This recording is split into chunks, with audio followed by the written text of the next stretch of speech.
Specific performance. This is where the court orders performance of a contractual obligation, in this context repairing or other covenants. However, there are well-established principles as to when the order may order specific performance, and this is a remedy that courts are reluctant to grant to landlords unless there are very specific circumstances. Entry to carry out the work. Many leases contain a right for the landlord to enter the property without the consent of the tenant to undertake the works that the tenant should have carried out, where the tenant is in default of their obligations. This is known as the Jervis v. Harris clause. Caution is required, as incorrect application by a landlord can lead to counterclaims from the tenant for trespass and breach of quiet enjoyment. Jervis v. Harris clause. This is named after the well-known case. This provides for a landlord to re-enter the property to remedy the breaches of the lease the tenant has failed to rectify after an express notice period.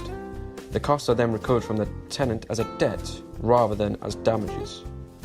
The notice will outline the works the tenant carry out within a specified period of time, usually within 2 months, and indicates that if the tenant does not undertake the works, the landlord will enter the building, carry out the work, and seek to recover the cost of doing so from the tenant. The difference is here, though, the damages are not capped, and proof of the diminution in the value of the reversion is also not necessary. Interim schedule of dilapidations versus Jervis v. Harris clause. The interim schedule of dilapidations are generally served when the tenant is in breach of the repairing covenant.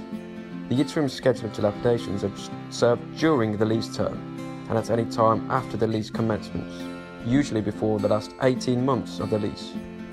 The damages are capped by the reference to the diminution in value of the landlord's reversion.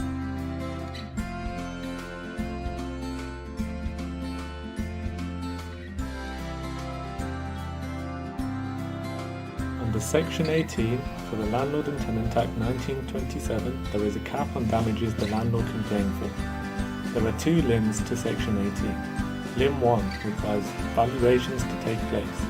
The current value of the property as a result of the disrepair is taken, and the prospective valuation of the property once the repair works have been carried out is also estimated.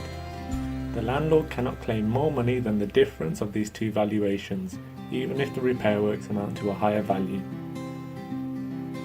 Limb 2 states that there are no damages recoverable if at the end of the lease the landlord's intentions are to demolish or alter the building to the extent that would make any repairs done valueless. Dilapidations at the end of the lease term. At the end of the lease term, the only remedy available to the landlord is usually damages. As a broad rule of thumb, the amount recoverable by the landlord will typically be lower than the cost of the works, i.e. expressed within the schedule of dilapidations, and the diminution in value, i.e. the reduction in the value of the landlord's reversion as a consequence of the tenant's breaches, as expressed if appropriate within diminution valuation. Terminal schedules of dilapidations. Terminal schedule of dilapidations are issued at the end of the lease. As the claim after the term is a claim of damages, costings will be essential. A summary of costings can be attached at the beginning or the end of the schedule of dilapidations, or the summary is not the same thing as the quantified demand. The quantified demand will generally be separate from the schedule of dilapidations and may include the cost of repair works, the loss of the value of the property, holding costs, loss of rent, service charges, rates, insurance, and other utilities costs.